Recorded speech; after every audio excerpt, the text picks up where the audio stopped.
আমি তবে যাই। আমরা থিয়েটার দেখতে যাচ্ছি।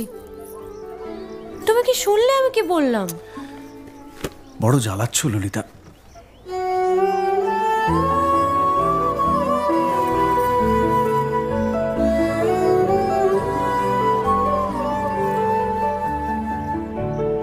কি হয়েছে? আমরা সবাই থিয়েটার দেখতে যাচ্ছি। আমরা বলতে? আমি, কালী, চারু। চারুকে চেনো? ওই যে পাড়ার মোড়ের বাড়ির আমার বন্ধুর ব্রাহ্মবাড়ি। হ্যাঁ, ওই চারু, চারুর মা আর ওর মামা। এই মামাটিকে? খুড়ের মামা তো ভাই, কিরিন বাবু। সে তো মুঙ্গেরে থাকে, কলকাতায় পড়তে এসেছে। সেখানের কলেজে নাকি আর বেশি পড়ার উপায় নেই, তাই এখানেই ভর্তি হবেন। বাহ, তার সম্পর্কে সবকিছু একেবারে